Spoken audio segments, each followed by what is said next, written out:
¿Qué significa toda escritura? La Toda la palabra. palabra de Dios. Ajá. Amén, amén. Y dice toda, Ujú. no dice un pedazo, dice toda. ¿A dónde voy con todo esto? La palabra de Dios es una sola y el hombre la ha dividido. ¿Ok?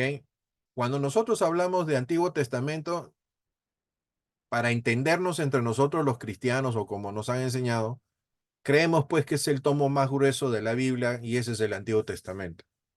Pero olvidamos cosas trascendentales de ese Antiguo Testamento. Todo lo que estamos estudiando en el panorama antiguo tiene una base que no te deja olvidar que lo que tienes hoy día en este momento es por la promesa de ese momento. Y lo que tienes de esa promesa en Abraham, de ese momento en Génesis 11, lo tienes más atrás desde la voluntad de Dios en la eternidad. Y que todo eso se cumple en la persona de Cristo para que todos hagamos la voluntad de Dios. ¿Y por qué hacer la voluntad de Dios? Porque necesitamos ser siervos de Dios a tiempo completo. A tiempo completo. Si quieres poner hijos de Dios, bueno, entonces asume que si eres hijo tienes un padre y si tienes un padre estás sujeto a él. No hay edad que tú puedas decir, ah, ya en un año ya me puedo liberar, en 2 años me puedo liberar o cuando llegue la mayoría de edad. En las cosas del Señor, todos nosotros, así tengas 90 o 100 o ya para morir, estás sujeto al Señor. No puedes desligarte de eso porque el Señor lo ha puesto todo en la persona de Jesucristo y es el que te lleva a su presencia. Entonces, por consiguiente, lo tienes constantemente y tienes que tenerlo para el momento en que podrías tener una partida ya de este mundo a la presencia del Señor. Entonces, el kit de este asunto está en que lo que vamos a leer, sabiendo 2 de Timoteo 3:16 con la calma que uno debe meditar, no nos debiera aburrir por la cantidad de literatura e historia que hay, sino que nuestros ojos deben ver más allá de lo evidente, más allá de lo que creemos leer, más allá de lo que nuestro ser puede dar en el lado espiritual. Que los ejemplos que podamos ver ahora nos ayuden a no caer en eso. Por eso la palabra dice, toda la escritura es inspirada por Dios y nos ayuda, nos corrige, nos exhorta. Hay una palabra que dice redarguir, o sea, cambia tu pensamiento al pensamiento del Señor. Y todo eso para que la obra que tú puedas hacer no es la tuya, sino la voluntad de Dios, para que esa obra, lo único que va a hacer es dar testimonio de Dios. En esto que vamos a ver, nos vamos a percatar de que no todos hicieron eso. No es porque no sabían el versículo 2 Timoteo 3:16, lo sabían mucho mejor todavía, sino de que llega el momento en que comienzan a tomar decisiones propias. Y cuando uno hace eso fuera de la voluntad de Dios, vienen los problemas. Entonces nosotros estamos entrando a la clase 6 y también a la clase 7 si el Señor lo permite. Así me voy a nivelar para que un pastor no me tenga adelantado con sus clases. Así que vayamos todos juntos de la mano. Lo bueno es que el capítulo 6, si bien es cierto, tiene o acredita un conocimiento para todos nosotros de ver una división del pueblo de Israel, pero también lo que se ve es la cantidad de reyes que ha habido y qué es lo que podemos nosotros aprender de esto, aparte de la historia de Israel, de que cada uno de estos reyes que fue puesto a pedido de ellos mismos y por herencia fueron en sucesiones, muy pocos, o casi muy poco, o casi uno o dos nada más, hicieron la voluntad de Dios. Y algunos hicieron no solo la voluntad de Dios, sino más se acercaba a lo que ellos creían que era bueno hacer, que es diferente, más que la voluntad de Dios. Y todos sí tuvieron su castigo en su momento, y es lo que a nosotros nos debe tener atentos. El pueblo de Israel era este que está acá. Cuando Josué entra y hacen la división de las 12 tribus, toditos estaban así compactos, ¿ok? Lo que nos interesa a nosotros es trazar acá una línea, la vamos a poner así, de aquí, perdón, ese es el pulso, no funciona lo que yo quería.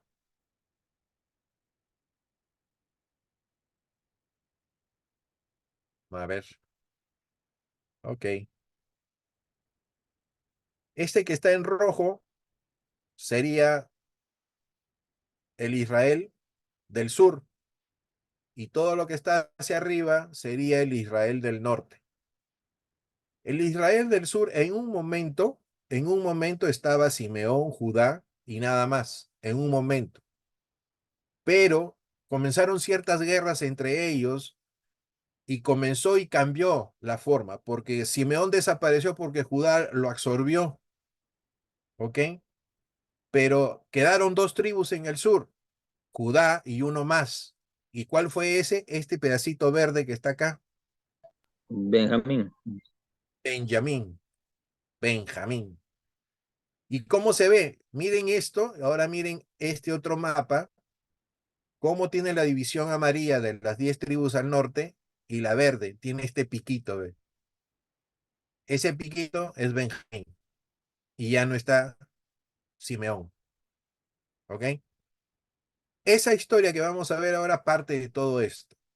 Los reyes que se hicieron acá arriba, en el norte, y los reyes que estuvieron acá.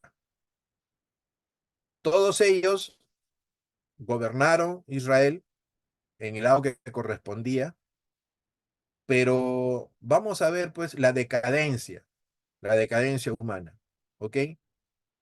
Y todo esto termina en que son exiliados, son llevados a Babilonia, porque el pueblo tuvo que ser castigado por el pecado, así como pasó con el arca de Noé, fue castigada toda esta humanidad, el pueblo pasó también a esos ser esclavos de ellos, pero nunca se perdió la promesa de Dios. En medio del castigo y en medio de la observancia que ellos dejaron de hacer, ustedes van a ver que siempre estaba el Señor presente. Y ese es el hilo que van a hacer en su tarea muy pronto que les voy a pedir. Desde Génesis hasta donde vamos a avanzar, ustedes van a sacar, y eso va a ser una parte de su examen final, es el 50%, en que ustedes me puedan poner una raya y en Génesis ustedes vean lo que crean que es que el Señor va sosteniendo, aparte de la humanidad, la promesa de Él mismo en tener la salvación, como dice Juan 3:16, y tanto amó Dios al mundo, para que nosotros podamos entender que no son palabritas del Nuevo Testamento, sino es una conjunción, es un acople de lo que viene del inicio, desde el presente. Para mí, en realidad, la Biblia no debió tener esa división, sino podría haber sido una extensión del libro de los Hechos, en la cual nosotros hubiésemos dicho el cumplimiento de la palabra de Dios se hizo en la persona de Jesucristo y seguía todos los libros más que nos tenemos en el Nuevo Testamento. Pero si ustedes comienzan a cernir como la harina al pastel, se van a dar cuenta que hay mucho del Antiguo Testamento en el Nuevo y que para poder entenderlo tenemos pues que hacer este paseo. Yo les voy a dejar algunas cosas para que sigan en su tiempo, no ahorita, no tareas, no eso, porque yo veo ya que están bastante copados. Hay un pastor que conozco que les está sacando el jugo y me parece muy bien, porque así me lo sacaron a mí. Entonces, eso está excelente. Yo le doy gracias a Dios por eso. Pero mi trabajo va a consistir más en que ustedes investiguen. Y eso es lo que ustedes tienen que sacar. No se lo voy a enseñar yo, sino esa parte del curso que dice que ven las promesas del Mesías, ustedes lo van a descubrir porque cada libro les está enseñando algo. ¿ok? No es que sea malo, pero hay que trabajar, pues, hay que trabajar, hay que leer, hay que leer. Entonces, ya teniendo esto, vamos a saltar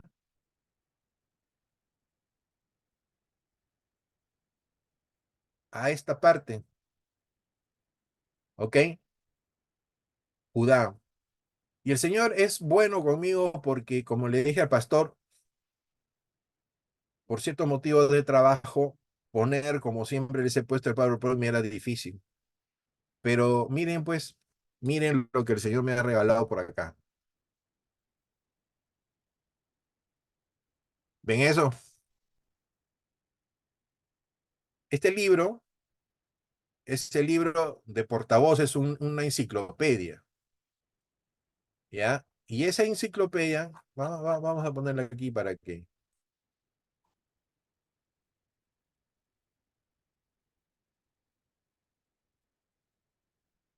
Es esta. Y esta enciclopedia es muy buena porque es un resumen. Y me encontré con esto que estaba en PDF y ahora lo comparto con ustedes, ¿ah? Para gozarnos en el trabajo que ha hecho otros y yo me lo como suavecito. Así que así el Señor me ayuda, pues yo trabajo para Él por otro lado y Él me da más cosas para ustedes, para que puedan estudiar. Este librito, de repente voy a conversar con el pastor si es posible que lo puedan tener porque está en PDF, pero pesa un montón. Pero es una enciclopedia que debieran tener como estudiantes para que puedan leer y ver, ¿no? De repente quizás no en una computadora, pero sí en el celular, algo que se pueda abrir y puedan leer en algún momento. Y nosotros estamos entonces a este nivel, la etapa del rey del dividido, y vamos a ver quiénes son los reyes. Los reyes del norte, vamos a ver. Este es el mapa dividido. Ustedes ven acá, la capital del reino del norte, Samaria, y aquí abajo, que es Judá, Jerusalén. Acá es donde se adoraba a Dios, ¿ok? Aquí era donde el Señor puso y se estableció como punto de comunión. No era acá en Samaria. Ustedes se acuerdan cuando Jesús se encuentra con la samaritana en el pozo y le dice que nuestros antepasados nos enseñaron que aquí se debía de adorar. Entonces no era el lugar de ellos, porque esto fue un acople que ellos inventaron. En la historia es así. Pero el Señor le dice que acá habrá un momento en que no se va a adorar en estos lugares, sino en espíritu y en verdad. Y ese es ese momento en que estamos nosotros. Y seguimos nosotros entonces y encontramos rápidamente.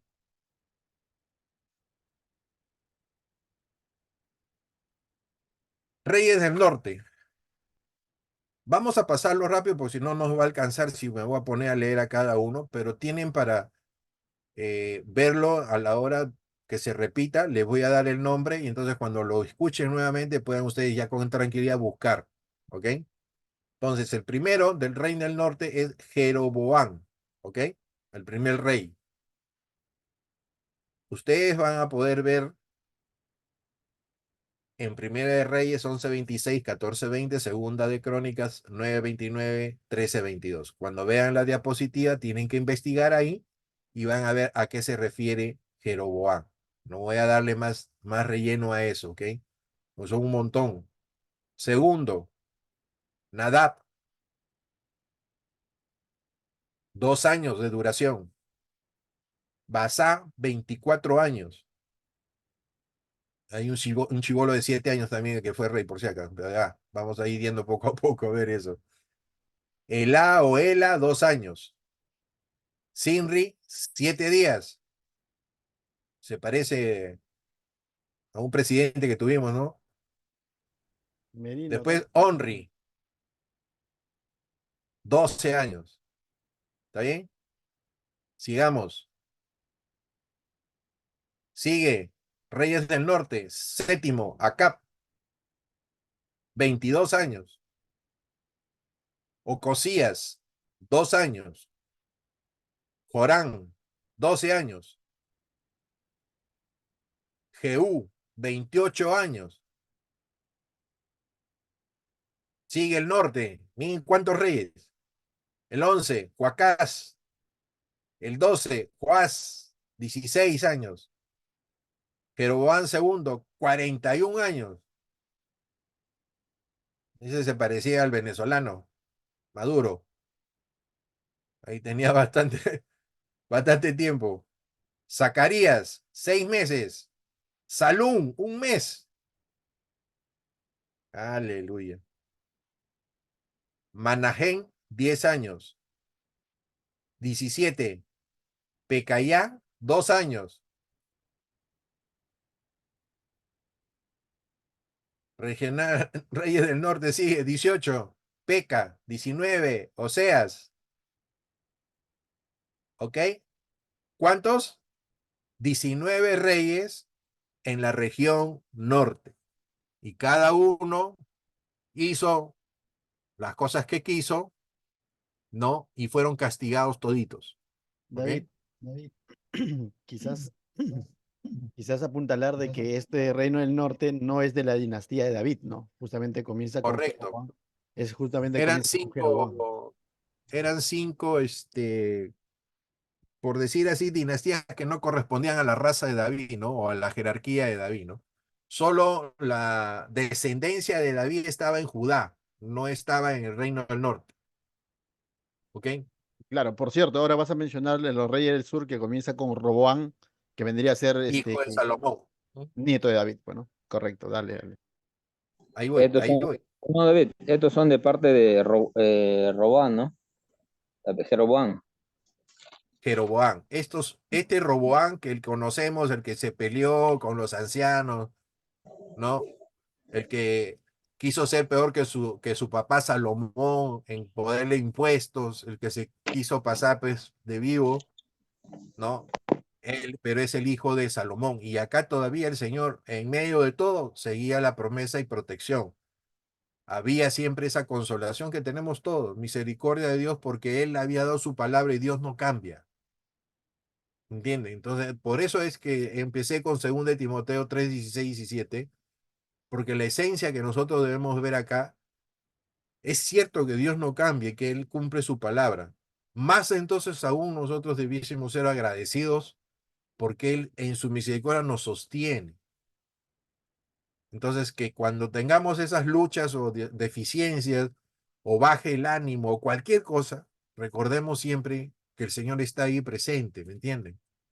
Por eso ese segundo de Timoteo es esencial que puedan entender que toda la escritura enseña, pero enseña de esta forma, a través de los ejemplos de quienes han hecho las cosas o bien o mal. ¿Ok?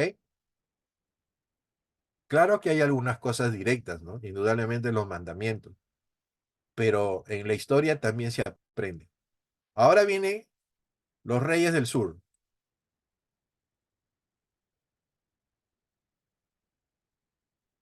Ok, entonces está acá. Roboán, 17 años. Habían 3 años. Asa, 41 años. Josafat, 25. Jorán, 8 años. No que estos eran mejores, por si acá, no entendamos eso, pero estaban en ese lado del sur. Tenían también sus cosas. Sigamos.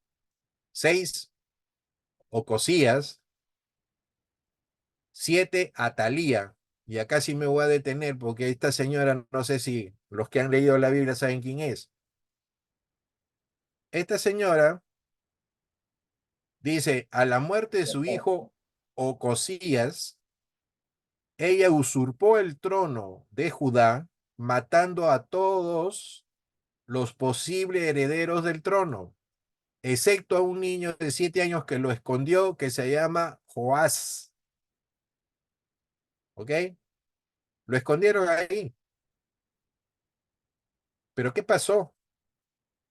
Después de 6 años de reinado, ella también fue ejecutada. ¿Qué es lo que pasó? Pasó como en la historia romana del César, ¿no? Que vamos a ponerle así, su congreso se juntó, usaron las armas de David que estaban en el templo, le hicieron una emboscada y murió atravesada por los sables. Entonces, eso lo van a leer ustedes para que con calma puedan ir viendo. Pero vean que ha habido pues de todo en el reinado, ¿no? Seguimos. El octavo fue Joás, el noveno Amasías, el décimo Usías, el onceavo Jotán, el 12 Acaz, 13 Ezequías con 29 años. Vamos a leer a Ezequías porque suena ese nombre, ¿no? Fue el segundo mejor rey de Judá y el más rico de todos. Emprendió obras de reparación del templo y organizó grupos musicales, tanto de instrumentos como de canto.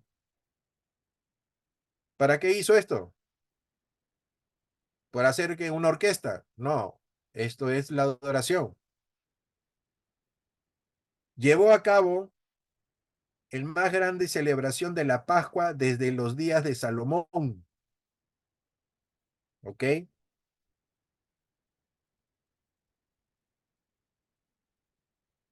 Vio al ángel de Jehová derrotar al enemigo asirio que había cercado Jerusalén.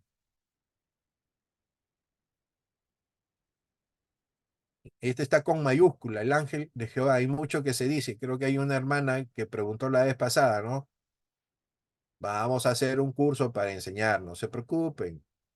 Vaya guardando así como guardaba María los hechos de Jesús en su corazón. Guarde usted también el curso hasta que llegue el momento.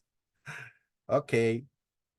Después, fue curado de manera sobrenatural de una enfermedad mortal y se le concedieron 15 años más. ¿Ustedes se acuerdan? Heterepatita.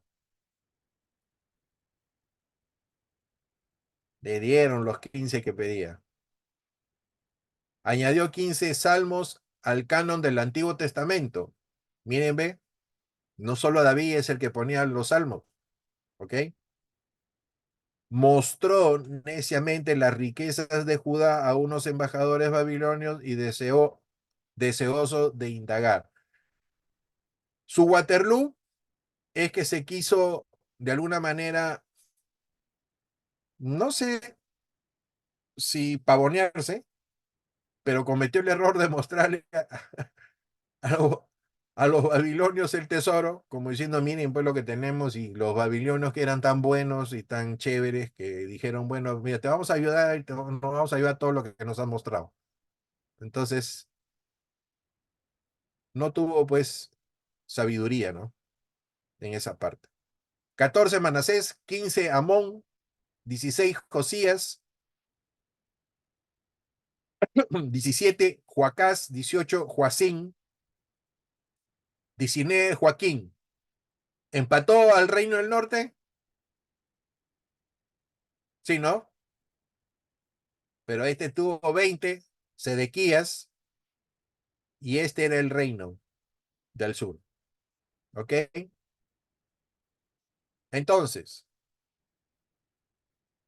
con esto, para que vean que el capítulo 6 es chévere, estos reyes nos demuestran que cada uno de ellos tuvo su etapa de gobierno, pero este gobierno no era el teocrático, ¿no? Era el gobierno que ellos asumían y gobernaban de acuerdo a sus criterios, aún teniendo a Dios siempre presente, ¿no? Porque tenían esa cultura judía, ¿no? Bueno, en este momento no eran los judíos, en este momento era el reino del norte y el reino del sur, todavía no eran todos llamados judíos, ¿no?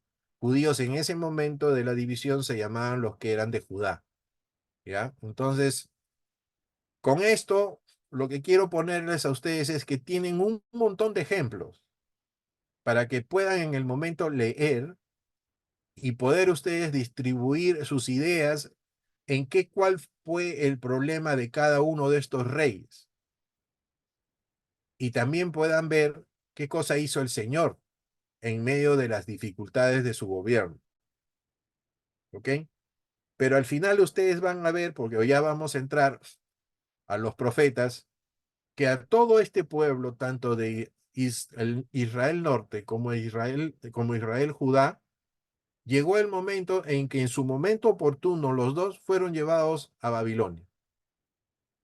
¿Ok? El castigo de Dios al final por entrar en general a la idolatría, a no honrar a Dios, fueron ellos llevados, todos metidos, ¿ah? Todos a Babilonia, pero en Babilonia había pues la gente que vamos a nosotros a leer como profetas también. O sea, todos estaban mezclados. O sea, vamos a ver, pecadores con santos y pecadores, todos estaban mezclados. No hay excepción de personas, todos estaban ahí metidos. Y en ese momento es lo que nosotros vamos a ver ahora, después de lo que pasó ahí y estuvieron ellos en Babilonia. La promesa de Dios fue sacada en medio de esa turbulencia de Babilonia, estudiada, ¿no? Que en algún momento iban a ser ellos sacados. Y la historia comienza a utilizar a reyes de ese entonces, ¿no? Persas, hay alguno que ustedes conocen que se llama un sirio, ¿no? Hay algunos que creen que Dios usó a Sirio como a Trump ahora, que era el sirio para que ayude a Jerusalén, para que haga todas las partes políticas. Mucho se cruzan las ideas que nosotros estudiamos como cristianos en cosas que quieren pronunciarlas a nivel como proféticas, ¿no? Y quieren mezclar las cosas, ¿no? Pero Dios sabrá qué va a hacer con su pueblo y bendito el pueblo de Israel. Pero Dios sabrá cómo lo va a hacer, no nosotros. No creamos que hemos descubierto de alguna manera cómo lo va a hacer. Entonces, miren, en el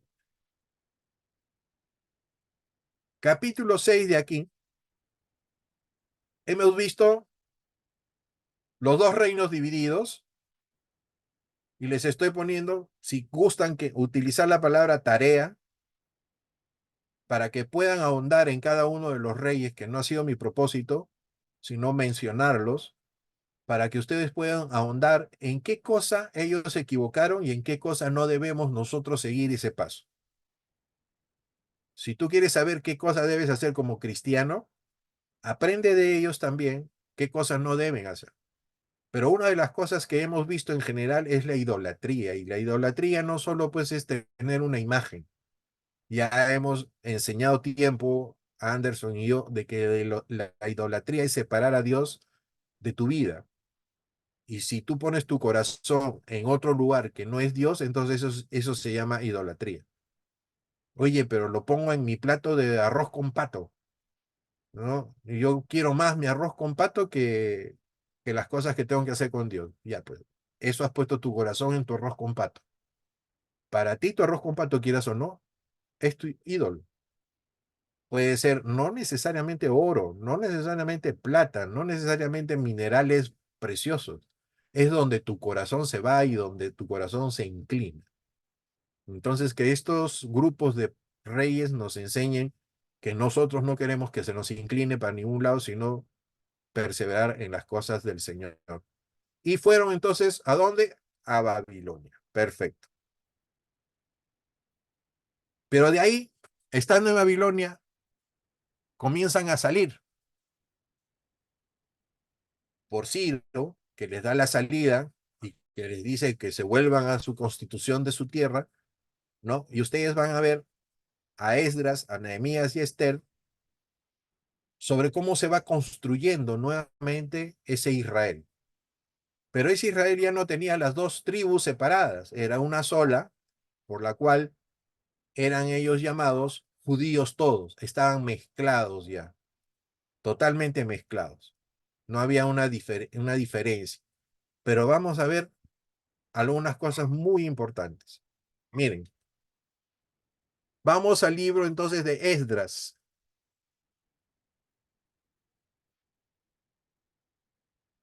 Un instante que me ubique.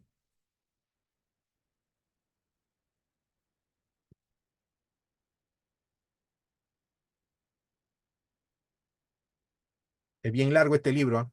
Por si acaso. No llego todavía. Ay, señor, a ver, sigamos, sigamos, sigamos. ¿Ya tienen el libro de Esdras?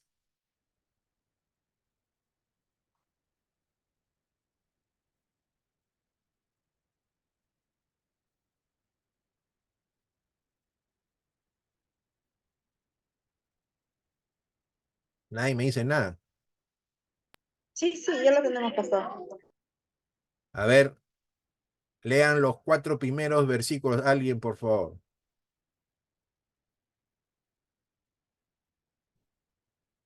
Y dice, en el primer año de Ciro, rey de Persia, para que se cumpliese la palabra de Jehová por boca de Jeremías, despertó Jehová el espíritu de Ciro, rey de Persia, el cual hizo pregonar de palabra y también por escrito por todo su reino, diciendo, así ha dicho Ciro, rey de Persia, Jehová, el Dios de los cielos, me ha dado todos los reinos de la tierra y me ha mandado que le edifique casa en Jerusalén, que está en Judá.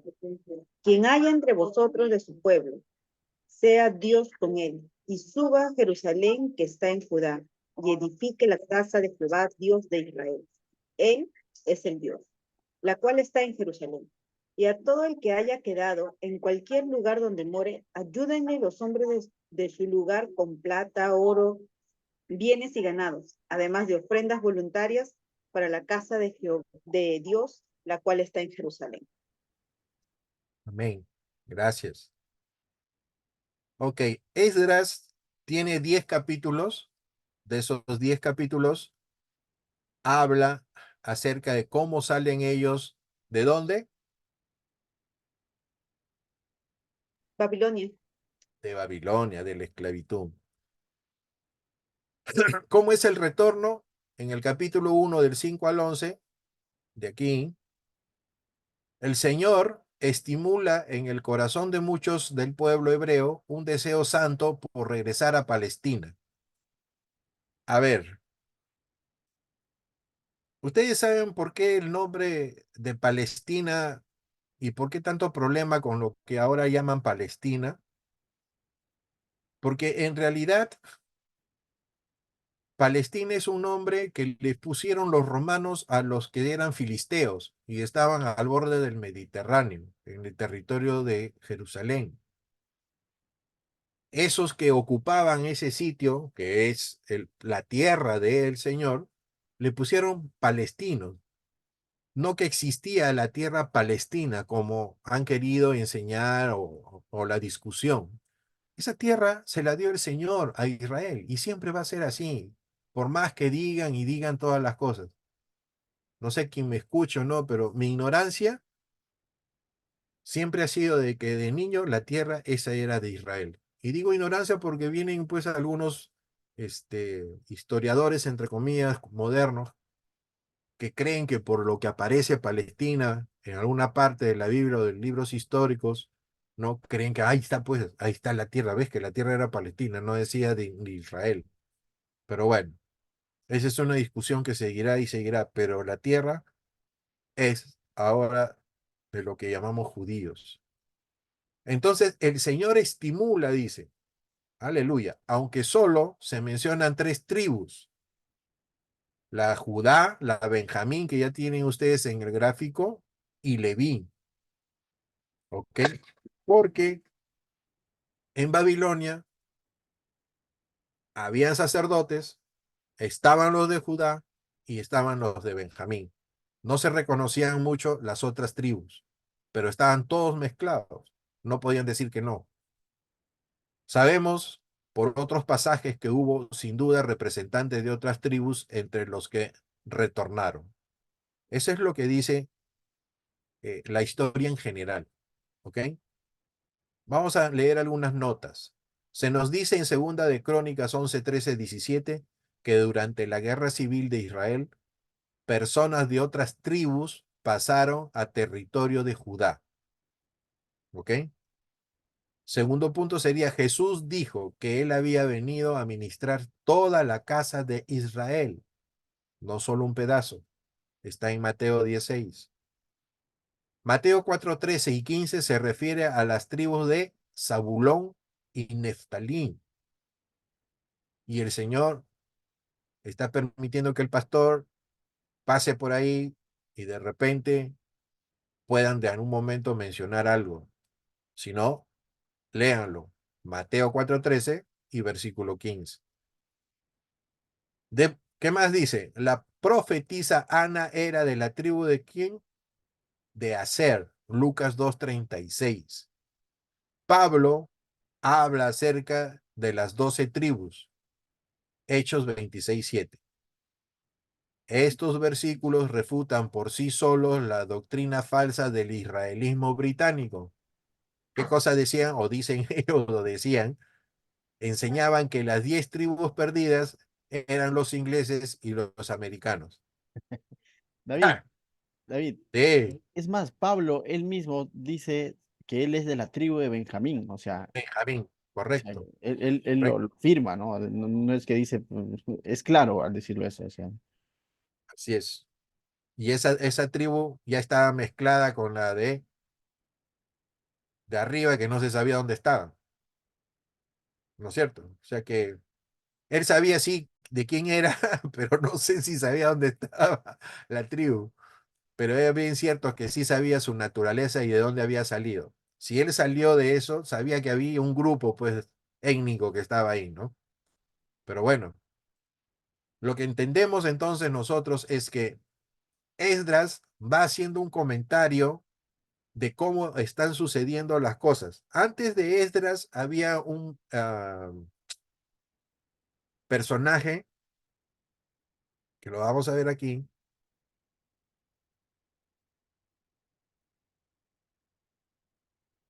¿Quiénes salieron de ¿Zorobabel? Babilonia?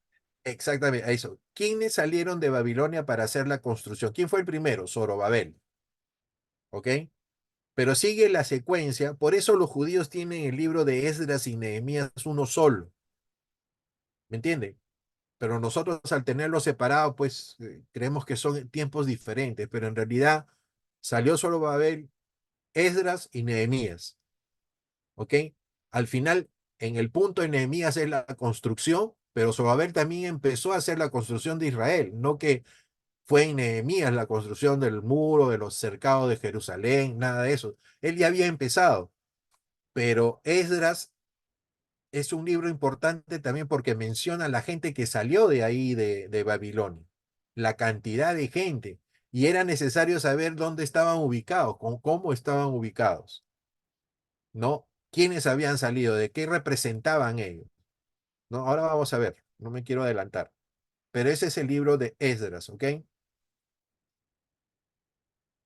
A ver, sigamos.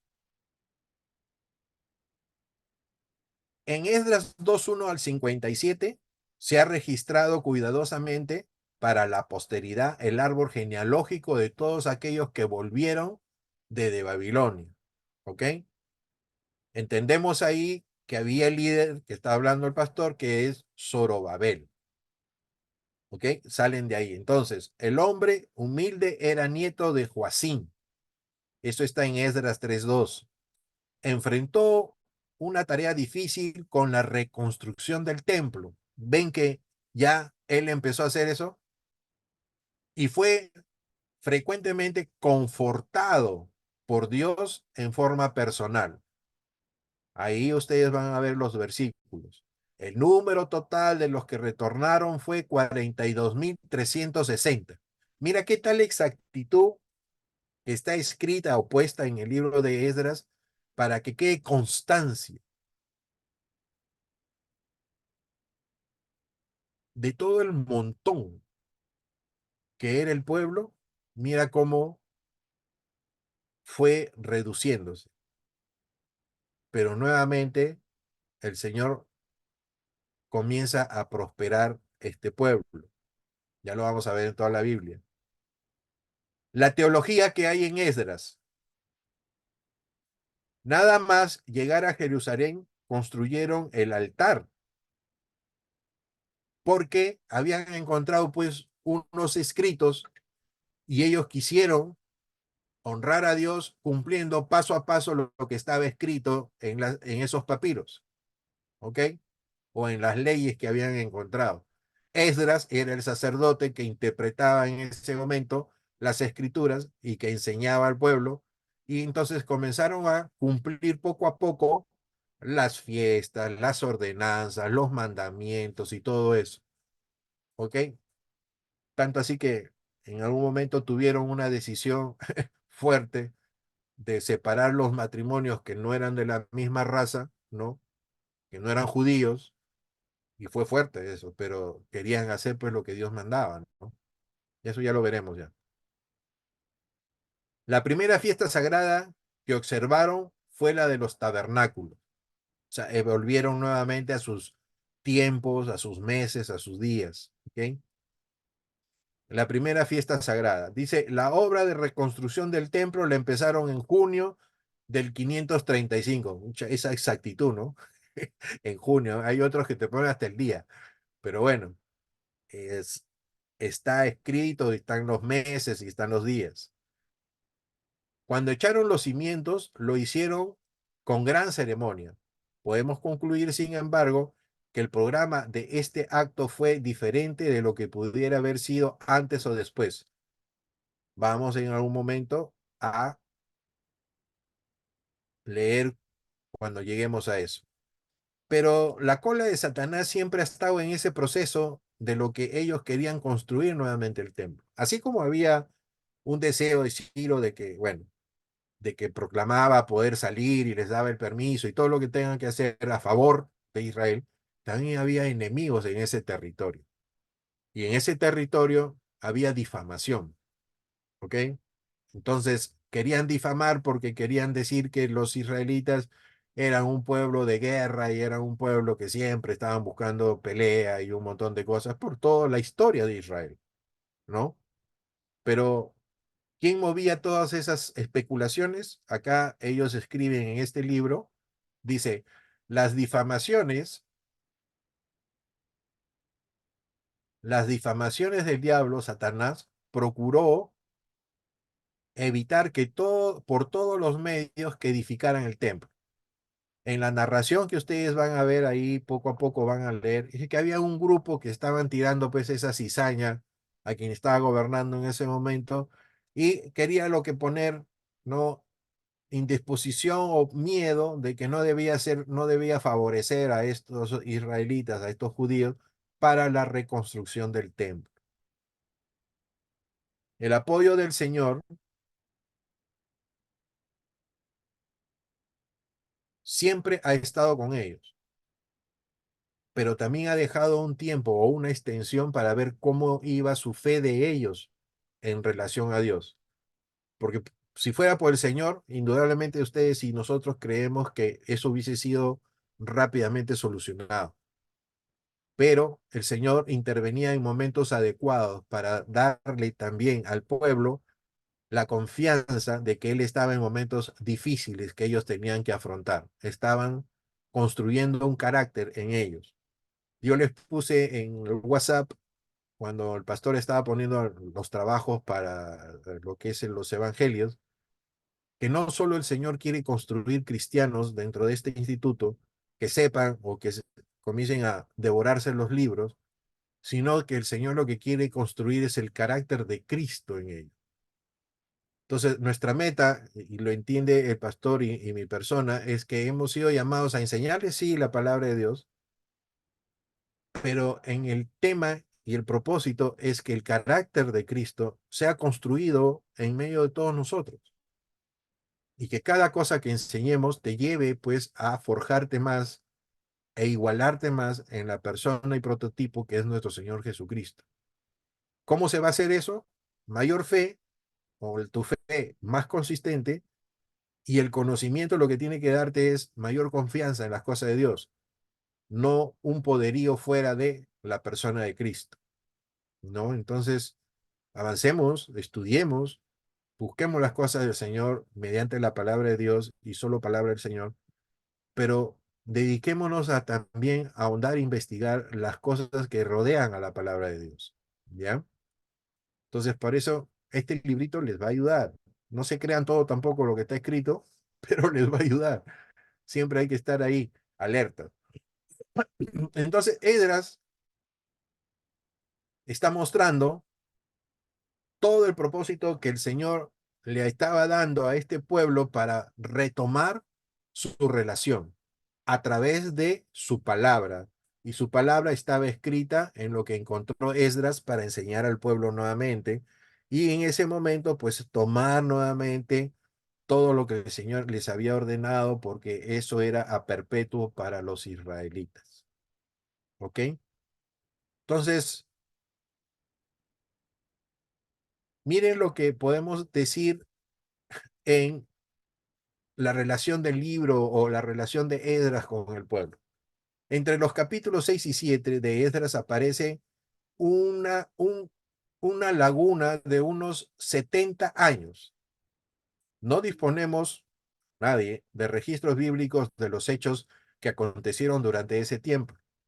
Esta es una de las personalidades, Esdras, esta es una de las personalidades que no ha recibido reconocimiento debido. Esdras era un descendiente del sumo sacerdote. ¿Quién? Hilcías. No necesariamente los reconocimientos como Elías, como vamos a poner un profeta que escribe, que es Isaías, ¿no? Tienen ese reconocimiento todos, pero todos han participado dentro de la esencia de cómo el Señor ha ido rescatando en medio de todo su promesa y puesta en hombres hasta que llegó nuestro Señor Jesucristo como el último de los profetas. Y que Él nos ha traído la esencia del mensaje que ha habido desde un principio. Si ustedes se dan el tiempo y leen toda la Biblia y la leen de a paso, siempre ha sido el reconocimiento de que el hombre crea en Dios, en su misericordia, en su justicia, y que necesitamos de Él una salvación. Siempre ha sido eso. Y si se ha tardado en algunos momentos es por misericordia y amor hacia la humanidad para que ellos se puedan arrepentir, nosotros mismos. Imagínate que en 1960 nací y aproximadamente en el 71 comencé a caminar para acercarme al Señor, ¿ah? Y en un momento dado, sin darme cuenta, yo ya estaba en 1980 pidiéndole al Señor que me perdone con todos mis pecados. No les conté, pero yo iba a ser sacerdote. ¡Ah! Yo estaba en un colegio de curas de Nuestra Señora en la Merced y a los 11 años yo ya quería ya entrar en novicio ya. La verdad, porque vea. Y mi llamado pues, del Señor, yo lo tengo muy presente, no ha sido recién cuando me convertí. El Señor me estaba llamando desde chiquito. No, no voy a decir del vientre de mi madre porque no tenía razón sobre eso, pero sí lo creo. Pero yo a los 7 años ya hablaba con con mis amiguitos y les decía que debemos portarnos bien con Dios y todo esto. Ya era un predicador en ese tiempo. Pero bueno, así es la historia. Sigamos entonces. Después de Esdras, vamos a pasar al libro de ¿quién? De Nehemías.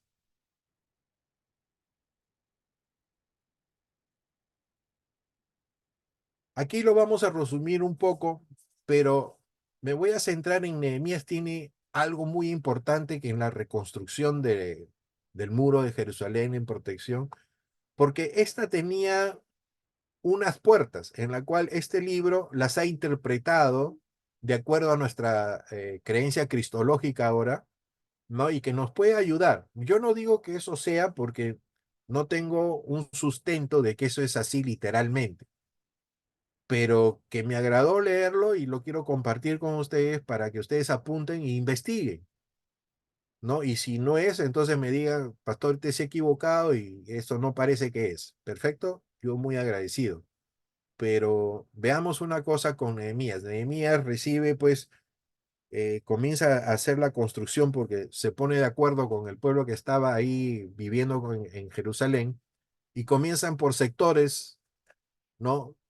que vivían frente a los muros comienzan en sectores y se dividen la construcción. Y hay un mapa que existe en las Biblias, no sé si de todas ustedes, pero este mapa habla de las puertas que había en Jerusalén. La puerta de la oveja, del pescado, y ahora vamos a ver todo ese pedacito.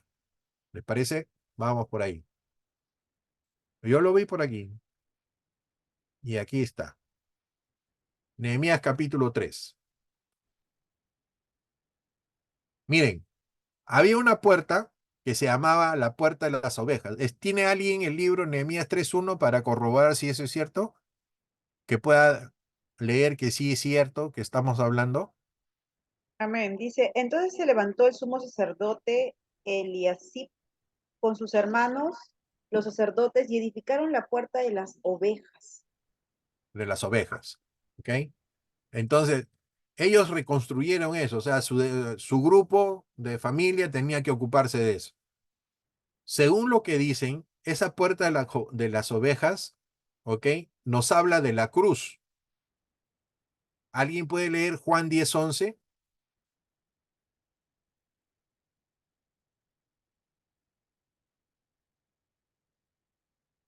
Amén. Dice, yo soy el buen pastor su vida da por las ovejas. Ajá. ¿Ok? Entonces, va relacionando este libro con lo que estaba en el Nuevo Testamento y lo que podría significar la puerta de las ovejas, ¿no? Hay mucho que habla sobre esta reconstrucción. Entonces, las ovejas fueron reconstruidas por ese grupo. Ahora, hay otra puerta que es la puerta del pescado. Mateo 14:19. Esa puerta nos habla de ganar almas. Entonces mandó a la gente recostarse sobre la hierba y tomando los 5 panes y 2 peces y levantando los ojos al cielo, bendijo y partió y dio los panes a los discípulos y los discípulos a la multitud. Correcto. Si ustedes comienzan a mover su cerebro y a ser un poquito creativos, comiencen a ir poniendo eslabones de lo que está diciendo Nehemías y lo que está diciendo el Señor en cada proceso. Y nos vamos a dar cuenta que existe esa relación, ¿no? Que va encajando. Las ovejas, que Él da la vida, ¿no? Que Él provee la alimentación. A otros le decía yo, no solo van a ser pescadores, sino van a ser pescadores de hombres, dicen, ¿no? Podríamos tomar ahí. Ahora viene la otra puerta, la puerta vieja, dice. Nos habla de nuestra vieja naturaleza. Romanos 6:1-23 no lo vamos a leer, pero lo conocemos. Después, la puerta del valle está relacionada al sufrimiento y las pruebas. A ver, esto sí me interesaría. 2 Corintios 1:3-5. Perdón, pastor, lo que había leído era Mateo 14, 19, estaba perdida. No, y es verdad lo que usted dijo, la puerta del pescado, que Sí, acerca de que nos habla de ganar las almas, en el 19 de Mateo 4, que sí debería ser, dice, y les sí, dijo, venid en pos de mí y os haré pescadores de hombres. Ahí correcto, correcto. No me has hecho mentir. Está muy bien. Ya. La puerta del valle, 2 Corintios 1:3-5.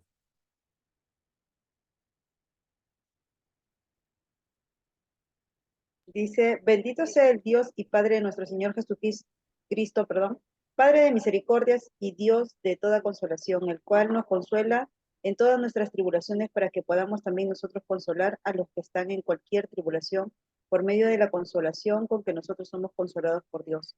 Porque de la manera que abundan en nosotros las aflicciones de Cristo, así abunda también por el mismo Cristo nuestra consolación. Correcto.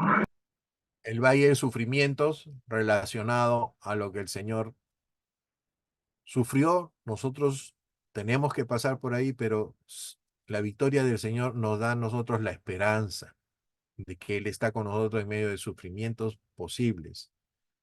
Ahora viene la puerta del muladar. Nos habla de las obras de la carne. La puerta de la fuente. Ajá. Ya ustedes saben que hay mucho simbolismo del Espíritu Santo que habla del agua, ¿no? Entonces, en Juan 7, 37, 39. Dice, en el último y gran día de la fiesta, Jesús se puso en pie y alzó la voz diciendo, si alguno tiene sed, venga a mí y beba. El que cree en mí, como dice la Escritura, de su interior correrán ríos de agua viva. Amén.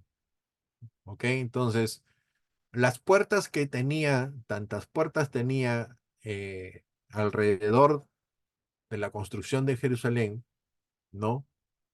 Eh, todas esas cosas tienen, no necesariamente, específicamente, una relación, pero tienen una enseñanza que está relacionado a todo el concepto que el Señor daba, ¿no? Entonces, cuando estos señores hacen esa relación, van entendiendo de que cada puerta que estaba siendo construida para restaurar todo este proceso, todo este alrededor de Jerusalén, lo que estaban mostrando era una reconstrucción de nuestra salvación, de nuestra relación con el Señor. Que eso es lo que es la esencia de esto, ¿no? O sea, bordear para proteger el punto de reunión que teníamos con el Señor.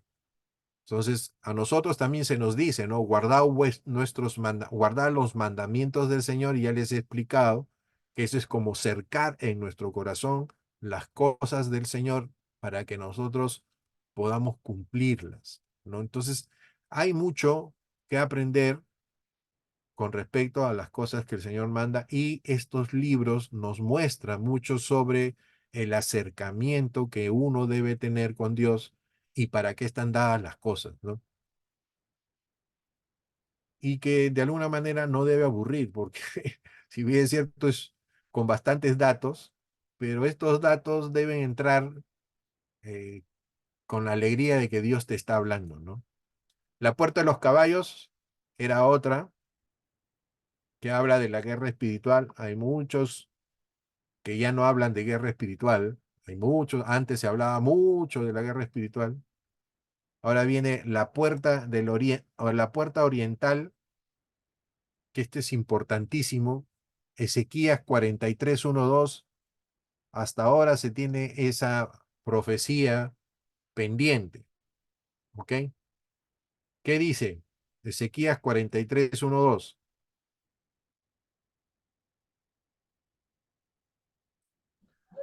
Ezequiel, ¿no? Ezequiel 43, 1, 2. Ahí voy. Por fin gané. Me, me llevó, Pastor, yo estaba buscando Ezequías. me llevó luego a la puerta que mira hacia el oriente. Uno, dos, ¿no, pastor? Y Sí, he aquí la gloria del Dios de Israel que venía del oriente, y su sonido era como el sonido de muchas aguas, y la tierra resplandecía a causa de su gloria. Amén. hay, hay mucho, hay mucho. No sé si ustedes han visto actualmente el área del tabernáculo, que está ahora está en la mezquita de Omar, pero ellos han puesto en esa puerta, en esa puerta donde va a venir el Señor, según la profecía, han puesto muertos para que no pisen ahí por ahí. Está sellada esa puerta, no sé si la han visto en el dibujo ustedes. No sé, en algún momento traten de ver el mapa del templo actualmente, y van a ver una puertita que es de doble etapa. Y esa está sellada y todo. Bueno, se dice que por ahí va a pasar nuevamente nuestro Señor. ¿Ok?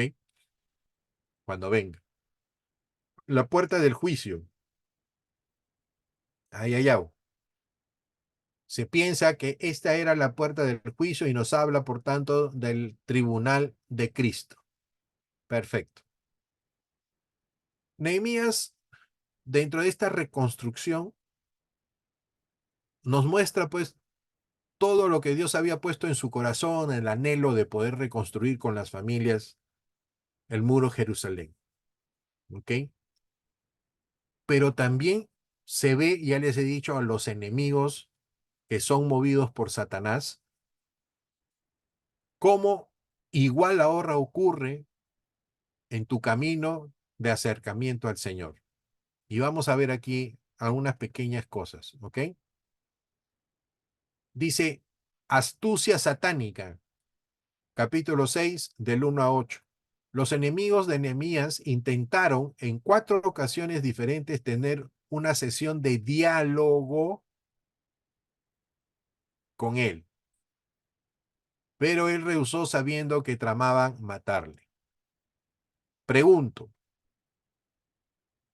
este punto que ustedes están viendo acá, ¿les hace notar algo del Antiguo Testamento?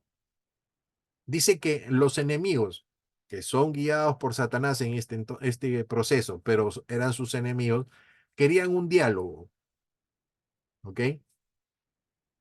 Pero Nehemías sabía pues que querían de alguna manera matarlo, por decir así. O sea, sal de ahí de la protección y cuando te reúnas te vamos a matar. ¿Está bien? Ese era el truco. Pero ellos utilizaron una palabra que a mí me viene a la mente, que dice que querían un diálogo. Espiritualmente, yo los puedo traer a ustedes a Adán y Eva al momento del pecado y el momento en que Eva hace el diálogo con Satanás. No debió conversar, o sea, no debió ceder a la astucia de la serpiente. Pero eso lo traemos ahora hacia nosotros y está en nuestra naturaleza. Nosotros a veces, o muchas veces, conversamos con quien nos está tentando internamente, que en este caso es nuestra carne. No debemos conversar con esa sensación interna, sino debemos actuar responsablemente en eliminar esa circunstancia. No darle pie a que nos convenza internamente.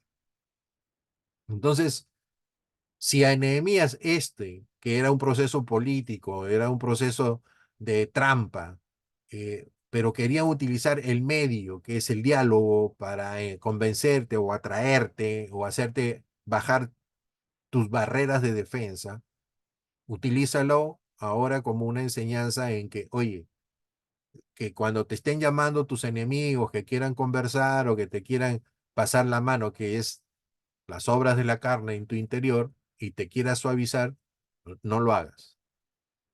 Presta atención lo que pasó con Eva, presta atención lo que Nehemías hizo y porque sabía que querían matarlo, dice. Saben entonces bien ustedes que el fruto de la carne es muerte, dice, ¿no es cierto? ¿Está bien? Pero la dádiva de Dios es vida eterna. Entonces, miren cuán importante ahora esta enseñanza que nos dieron hace mucho tiempo por el lado del Nuevo Testamento, viendo este Antiguo Testamento, y no tan literal, porque no estamos tanto agarrando de frente la palabra de Dios, pero es sustancial entender que sí, en la palabra de Dios, la descripción de lo que querían hacer con él era traerlo para hacerle una, ¿cómo le llaman esto? Cuando te van a engañar, pero te hacen una zancadilla y hay una palabra. En otros términos, la camita, creo, algo por ahí. Sí, no, eso lo entiendo, pero hay una palabra que se usa. Bueno, ya, es la edad, ya es la edad, ya, olvídate, ya a estos momentos ya la edad ya tengo 80 años más o menos. Entonces, no caigamos en las estratagemas, no quería usar esa palabra, pero estratagemas que trabajan con la debilidad. Dice que uno peca, ¿por qué? Por la concupiscencia de su corazón. Y en ese sentido nosotros tenemos un enemigo pegado, no tenemos un enemigo que está fuera de. Entonces, esta enseñanza en la cual vemos la astucia satánica para poder romper la acción que Nehemías tenía en el corazón, que Dios le había puesto para la reconstrucción, los enemigos que vivían alrededor, sus vecinos y todo esto, que temían pues que si ellos hacían toda esa construcción iban a crecer en la adoración al Señor, temían pues lo que iba a pasar, ¿no? Entonces, ahí estaba pues Satanás metiendo la cola, ¿no? Bueno, en esta parte, en Nehemías 8:1-8, por favor, y ya me quedan 6 minutos.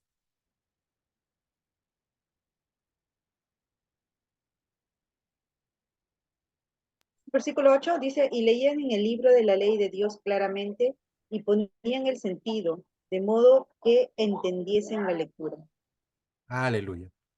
¿Quién estaba ahí enseñando? ¿Se acuerdan?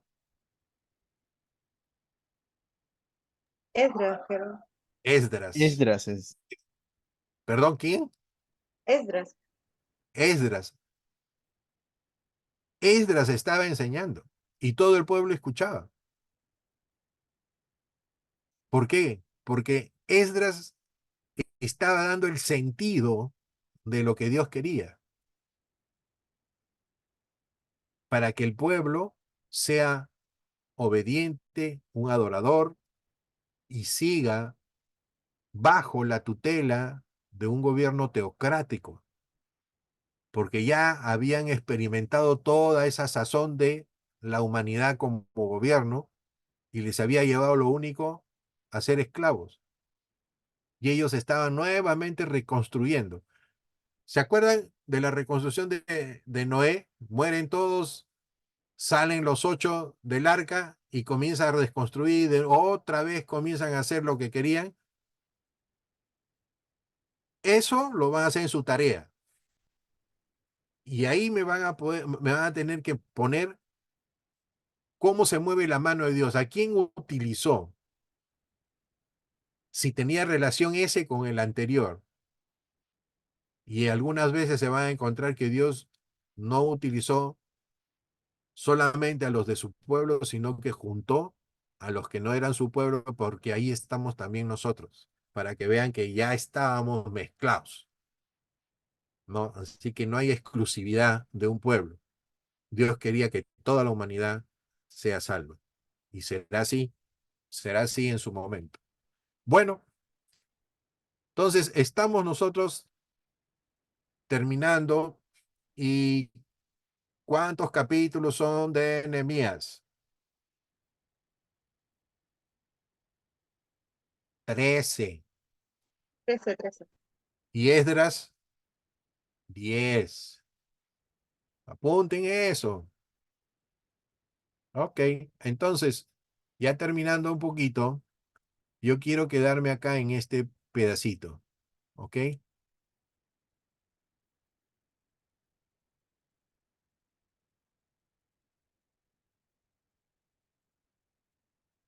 Aquí, aquí.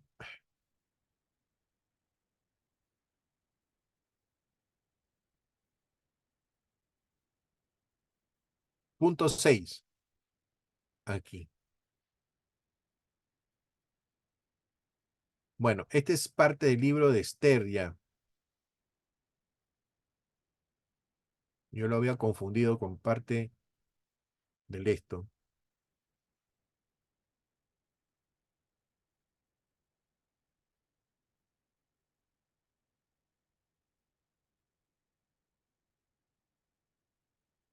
¿Alguien puede leer, lo logra ver o no, lo que estoy marcando ahorita en amarillo?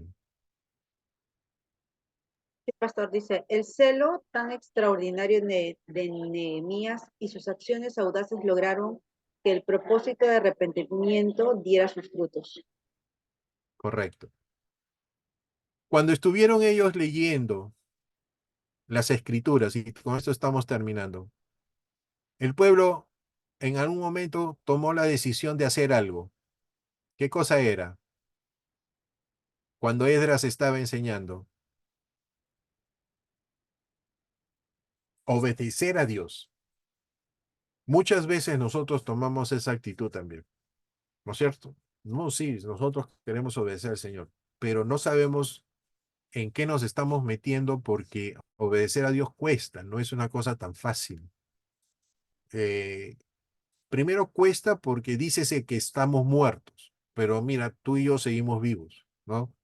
Entonces, la palabra de Dios no te quiere engañar, pero estos esquemas que nosotros vemos, Esdras, Nehemías, nos están mostrando que hay una restauración de Dios para su pueblo que fue esclavizado.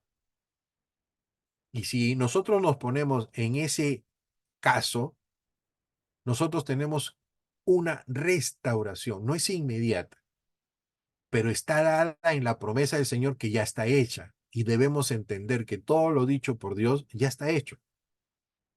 ¿Por qué entonces viene la pregunta? No se muestra. Porque Dios tiene que tratar con nosotros. Porque si no, entonces, ¿dónde estaría la justicia de Dios? Si Él lo va a hacer todo y no me va a recaer nada a mí, yo hago lo que me da la gana, porque Dios lo va a hacer todo. Y no quiere Dios esa clase de hijos. Dios te está dando todo porque no está en tu fuerza ni en la mía, pero tú tienes que mostrar ser hijo. He ahí la diferencia, porque el esfuerzo que vas a poner no es resultado de tu interno para Dios, sino es resultado de lo que Dios te ha dado para Dios, es decir, que va a ir santo. Dios no va a recibir de nosotros, acuérdense, nada, porque nosotros estamos en esa naturaleza pecaminosa, pero Dios nos ha dado ser santos. Y esa parte espiritual nos lleva a que el fruto, ¿qué cosa dice Romanos? Nos ha dado esa vida nueva y que el fruto es santificación porque nos está apartando para poder vivir con Él, aprender con Él poco a poco en medio de todas las cosas que se hacen dentro de la iglesia y dentro de nosotros mismos particularmente, con un propósito de que llevemos también a otros a los pies de Cristo, pero que nosotros avancemos hacia la meta bendita, que es llegar a estar en la presencia de Dios y lo que llamamos entonces vida eterna. Entonces nuestro caminar no es en vano, nuestro caminar no puede perder las ganas, nuestro caminar a través de lo que van ustedes a seguir leyendo en Nehemías, hay una lucha, hay un enemigo que está tratando de quitarte la gracia, está tratando de quitarte tus cosas internamente espirituales, está tratando de engañarte, suavizarte, está tratando de hacer muchas cosas y que a veces uno se mete en ese canal, se mete como si eh, quisiera sufrir y uno entra pues a caminar por ahí. Entonces uno tiene que arrepentirse y ese es el Dios de restauración que lo ha tenido desde un principio con el pueblo de Israel. Salen de Babilonia, el Señor los sacó de ahí. Esdras está puesto para enseñar la palabra de Dios porque era necesario, no había pues, no estaba alguien que pudiera enseñar la palabra de Dios en ese momento.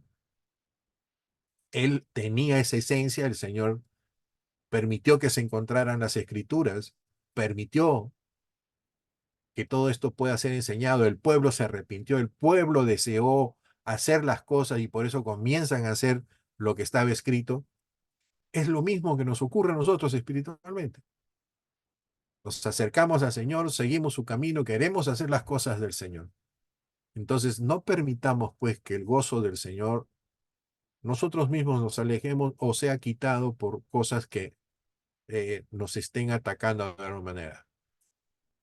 Ruego al Señor que haya fortaleza en sus corazones, ruego al Señor que todos nosotros, todo lo que estemos padeciendo, nunca sea más grande que la persona de Jesucristo en nuestra vida y que sepan pues que podemos hacerlo. En la confianza del Señor podemos hacerlo. De repente tenemos que enderezar algunos caminos, los tendremos que hacer pues. De repente eso nos ayuda a aprender en las circunstancias, aleluya, aprenderemos en las circunstancias. Pero la Escritura nos muestra en estos dos libros de que el Señor lo ha hecho. Se han peleado, se han trompeado, ha habido problemas, ha habido circunstancias, pero han seguido y han construido. Nosotros también estamos en eso. Así que esto sea ese momento en que veamos las cosas que el Señor está haciendo en estos libros del Antiguo Testamento para ver que Él ha guiado a un pueblo a hacerlo. Y hay algunas circunstancias más que podríamos ahondar, ¿no? en las cuales vemos que los siervos del Señor han hecho cosas que nosotros podemos hacerlas, pero que algún momento tenemos que creer para poder hacerlas. ¿Me entienden? Ustedes saben que en el Antiguo Testamento también hubo resucitados, ¿no? No solo el Lázaro del Nuevo Testamento, sino otros personajes que fueron resucitados. Y los gestos que hicieron estos personajes o estos profetas, vamos a ponerle así, porque fue Elías uno, ¿ok? Que se posesionó encima del muerto 3 veces, ¿no? Para que éste pueda vivir. Todas esas cositas pequeñas, 3 veces, 7 veces, ¿no? Todo muestra la relación con el Señor. Todo muestra lo que el Señor ha hecho. No están hablando de que ellos lo hicieron, están hablando de que en realidad todo estaba sustentado en aquel que nosotros ahora creemos. Y ellos hacían esos gestos para que se cumpliera la voluntad de Dios, pero haciendo gestos que asemejaban la persona de quien nosotros ahora conocemos como Jesucristo. Y para que vean ustedes de que ahí está la mano del Señor mostrando de que Él no ha cambiado, que Él siempre ha dicho de que su ungido, ¿no? Su amado, es a través de Él que iba a hacer todas las cosas. Y la palabra de Dios nos dice que Él fue el medio por el cual creó todas las cosas. Así que tenemos un principio en el cual es cuestión de leer y poder mirar, oye, mira, esto se asemeja a Jesucristo. No es que Jesucristo esté ahí, pero está dando mención de que son las obras de nuestro Señor, del ungido de Dios, del Hijo de Dios, del Salvador. ¿Me entienden? Y que todas esas cosas están desde ese tiempo y ahorita para acompañarnos a nosotros. Sinceramente que yo les dije, esto es muy somero, pero a cada paso o a cada versículo, ustedes tienen que darse cuenta, hilar para poder sacar. Así que el trabajo que van a hacer, no les estoy poniendo fecha, todavía estamos en el capítulo 7, tranquilos, pero vayan haciendo ya, para hacerlo suavecito, para que no tengan complicados. Cada uno escoja un libro de la Biblia hasta Nehemías que hemos hecho, ¿ok? Cada uno escoja un libro. Yo no lo voy a escoger, ustedes me van a decir, yo escogí tal, ya. De Génesis hasta Nehemías, escoja un libro, ¿ok? Puede ser el Pentateuco, un solo libro, Génesis, Éxodo, lo que sea. Y encuéntrame en cada capítulo una sola cosita, si es que no hay, no hay, pero encuéntrame una cosita en cada capítulo que se haga referencia a Jesucristo. No como el Jesucristo que tú conoces, sino como el Mesías, como la promesa. No te confundas. A Cristo no lo vas a encontrar como Jesucristo no lo vas a encontrar, pero sí como la persona, el mismo Dios lo vas a encontrar ahí. ¿Ok? Un ejemplo, Génesis 3:15. ¿Ok? ¿Está bien? Marcas ahí Génesis 3:15 y tú pones ahí, la simiente. Bacán. Listo. Llegas al capítulo 11. Listo. La promesa. ¿Quién es la promesa? ¿Lo que dijo Dios o de quién dijo Dios? Ya, perfecto. Entonces vas personificando la promesa de Dios. Porque Dios todo lo puso en su Hijo y a Él le honró y su Hijo honró a Dios. Y tenemos que entender eso, que todo está en Él y todo lo tenemos, todo lo que Dios ha prometido está, sí lo tenemos y es verdad, pero ¿sabes de dónde está? En Jesucristo. Entonces, cuando tú dices de que eres un seguidor de Cristo, está dentro de tu corazón, tienes todo lo que Dios ha hablado desde un principio, brother. Todo, todo. Y tienes que tener certeza. Ahora, cómo eso se manifiesta ya es un asunto tuyo, pero o sea, no se va a manifestar nada más por así. Ya es una cuestión de relación, ¿no? Ya es una cuestión de relación. Y eso, bueno, cada uno es responsable. Yo los aliento para que sigan adelante, los aliento para que eh, vayan despacio, pero a su vez vayan seguros, porque vuelvo a decir, los tiempos son cortos, Los días avanzan rápido, las circunstancias avanzan rápido y tienen que estar más arraigados en las cosas de nuestro Señor Jesucristo. Arraigados y cimentados, alimentados como fuente de vida en Él, porque los tiempos cuando vengan nos van a agarrar entonces bien paraditos y estaremos alertas a lo que el Señor nos quiere decir en su palabra. En las prédicas, en las enseñanzas que tienen ustedes toda la semana, saquen el jugo y que el Señor me los bendiga. ¿Entendieron la tarea? Ustedes escogen el libro, para que no me echen la culpa. Ustedes busquen en ese libro lo que habla de la persona, del Mesías, del ungido, del enviado de Dios, el Jesucristo que nosotros conocemos en el Nuevo Testamento, el Hijo de Dios. Vean ahí dónde está. Una enseñancita en Génesis. Ahora, si tú escogiste Génesis y otra persona escogió Génesis, chévere, porque yo voy a ver, ¿no? Cómo uno ve con sus ojitos y cómo ve la otra persona en sus ojitos. Es válido, por si acaso. Pero no se junten en mancha y agarren todos Génesis y ayúdense a hacer la tarea, porque eso sí no es el asunto, ¿no? Bueno, que el Señor lo bendiga. Hermano, a su disposición, pastor. No, Gracias, David, David. Adelante, Julito. entonces, la tarea es relacionar al Mesías con la persona o sea, el cumplimiento del Señor Jesús cómo se Claro. relaciona, ¿no? Sí, La a ver, relación del Mesías y el está bien, cumplimiento. está bien. O sea, ahí no se va a cumplir porque tú me estás señalando recién al principio. Se cumple con nuestro Señor Jesucristo en el Nuevo Testamento. ¿Está bien? Pero ahí tienes que marcar que ahí empieza, en todo caso, la promesa. ¿Está bien? O la persona del Señor.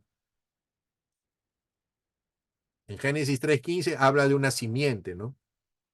Y esa simiente ya está dando. Ahora, si lo marcas con eso, lo que sigue tienes que ir buscando el hilo de donde el Señor está sosteniendo su promesa en la persona, en la raza humana. No solamente lo está sosteniendo en lo que Él dice, porque Él ha puesto su promesa en el ser humano, ¿o no? En Abraham, en sus lomos estaba poniendo su promesa, porque de su descendencia iba a venir. Entonces tú tienes que ir viendo a Abraham, quién sigue después de Abraham. Isaac. Después de Isaac, ¿quién viene? Ya, mejor yo les hago la tarea y yo me pongo la nota, no te pases.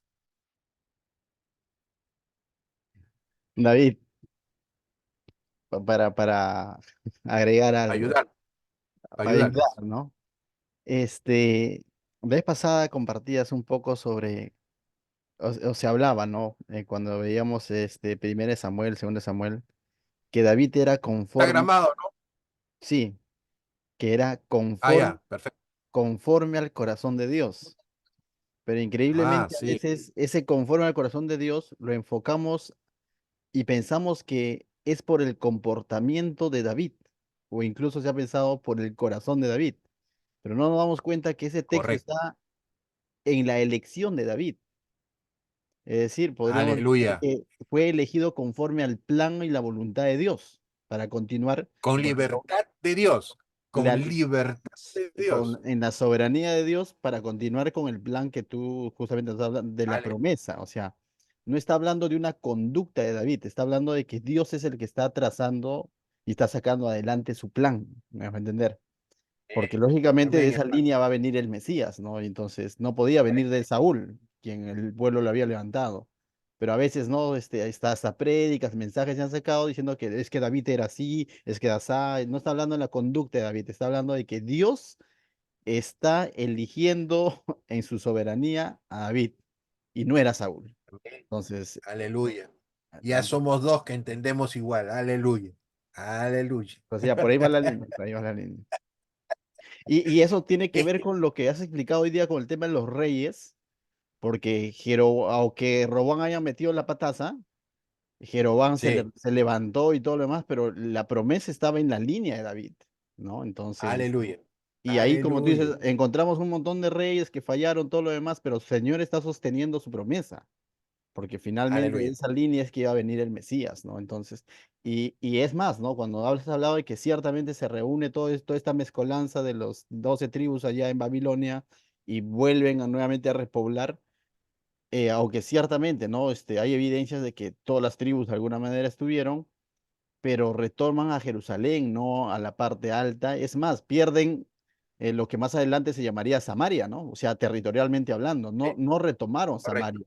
Por eso que en el Nuevo Ah, Testamento ya vemos un plano, la parte baja, Jerusalén, Judea y chiquito Benjamín, una división en medio Samaria, y arriba ya la región de Galilea, ¿no? Por así ya lo vemos en el Nuevo Testamento, y Samaria como que se pierde territorialmente quizás, pero como tú dices, ¿no? O sea, hay evidencias, textos en el Nuevo Testamento, mismo Pablo, donde que de alguna manera el Señor salvaguardó todo su pueblo, ¿no? Entonces, sí, tenían o que ese volver. remanente, ¿no?